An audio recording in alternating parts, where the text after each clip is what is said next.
Hello বন্ধুরা, আশা করি তোমরা ভালো আছো। আমরাও ভালো আছি। আর দেখতে পাচ্ছ শীতের সবজি নিয়ে চলে এসেছি।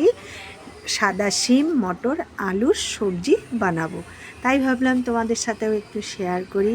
আর এই সবজিটা তোমরা কে কে খেয়েছো অবশ্যই কিন্তু কমেন্টে জানাবে। আর দেখবে সবুজ যে শিমগুলো, তার থেকে কিন্তু এই সাদা শিমগুলো খেতে যেমন ভাতে খেতেও সুন্দর, তেমন সবজি রান্না করলেও কিন্তু খেতে সুন্দর লাগে যদি সেইভাবে করা হয়। প্রথমে কড়াইতে দেখো তেল দিয়ে দিলাম, দিয়ে জিরে, তেজপাতা, সম্বরা দিলাম, দিয়ে যে একটু ভাজা ভাজা হয়ে যাবে তারপরে এর ভিতরে দিয়ে দেবো কেটে রাখা শিমগুলো। শিম দিয়ে ভালো করে বেশ নাড়াচাড়া করে এপিট ওপিট ভেজে নেব। আর এই শিম সিদ্ধ করতে হয় না, যেহেতু এই শিম একদম কচি, তো একদম মানে কড়াইতে দিলে একদম মোমের মতো গলে যাবে। দেখো এদিকে শিমটা কিন্তু আমার ভাজা প্রায় রেডি। এর ভিতরে আমি একটু ডুমো করে কেটে নিয়েছি একটা বড় সাইজের আলু, দিয়ে দিলাম। আর আলুটাকে না আমি একটু ভাপ দিয়ে নিয়েছি যাতে তাড়াতাড়ি গলেও যায়। নতুন আলু একটু শক্ত শক্ত থাকে, তোমরা জানো। দিয়ে দিলাম একটু কিছু পরিমাণ মটরশুঁটি। আর মটরশুঁটি দিয়ে এবার ভালো করে সব সবজিগুলো কষিয়ে নিলাম। কষিয়ে নিয়ে তারপরে একটু আদা গ্রেট করে রেখেছিলাম, সেই আদাটা দিয়ে দিলাম, দিয়ে আবারও একটু কষিয়ে নিলাম। নেয়ার পরে আমি একটা ব্যাটার তৈরি করে নিয়েছি, জিরের গুঁড়ো, ধনের গুঁড়ো আর একটু লাল লঙ্কার গুঁড়ো। ওই ব্যাটার একটু জলে ভিজিয়ে রেখেছি।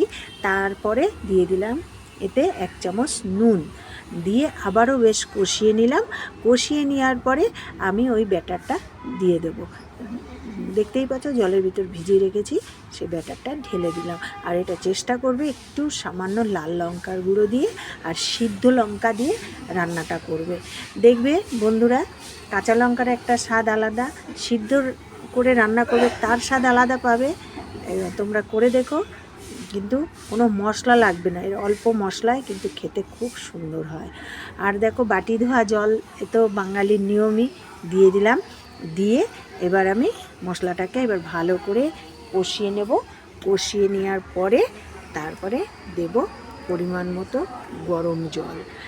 তোমরা যে যেমন ঝোল খাবে, আমি একটু ঝোলটাই পছন্দ করি, তার জন্য আমি একটু জলটা বেশি দিলাম। এবার দিয়ে এবার ফুটতে দেবো 15 থেকে 20 মিনিট। তার ভিতরে শিম, আলু সব কিছুই কিন্তু সিদ্ধ হয়ে যাবে। এবার উপর থেকে আরেকটু দিয়ে ছড়িয়ে দিলাম চিনি, যেহেতু সবজি তো, সবজিতে দেখবে নিরামিষ সবজিতে একটু চিনি না দিলে তার টেস্ট আসে না। আর এই দিকে দেখো আমার কিন্তু শিম আলুর সবজি কিন্তু রেডি। নামানোর আগে 1 চামচ বাটার দিয়ে বা ঘি দিয়ে নামিয়ে নিলেই রেডি শীতের সবজি, শিম আলুর আর মটর দিয়ে তৈরি। আর কেমন লাগলো অবশ্যই কমেন্ট করবে কিন্তু বন্ধুরা, কমেন্ট করতে কিন্তু ভুলবে না। তোমরা যদি পাশে না থাকো তাহলে কি হয়।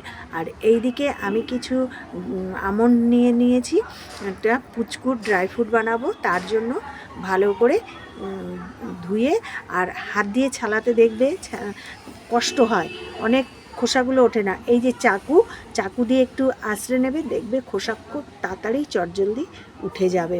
আর এই দিকে এই দেখো মেথি শাক, মেথি শাকগুলো নিয়ে নিয়েছি মেথি শাকটা রান্না করব বলে। মেথি শাক কিন্তু আমার একটু তিতো তিতো লাগে।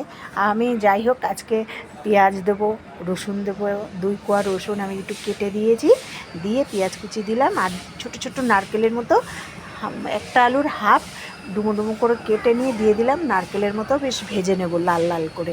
তারপরে মেথি শাকগুলো দিয়ে দেবো। তোমরা কেমন এইভাবে কি মেথি শাক খেয়েছো কোনো দিন? যদি না খেয়ে থাকো অবশ্যই বানিয়ে খাবে আমার কথা শুনে। তারপরে তোমরা আমাকে কমেন্ট করবে ভালো হয়েছে কি খারাপ হয়েছে। আর এই দিকে এবার দেখো ভাজাও হয়ে গেছে, এবার শাকগুলো আমি দিয়ে দিলাম। দিয়ে এবার যা যা দিতে হয় শাকের ভিতর দিয়ে নামিয়ে নিলে এই রেডি মেথি শাক। মেথি শাকের পরোটা খেতেও কিন্তু ভীষণ ভালো লাগে মেথি শাক। তাহলে আজকের মতো রাখি বন্ধুরা, থ্যাংক ইউ।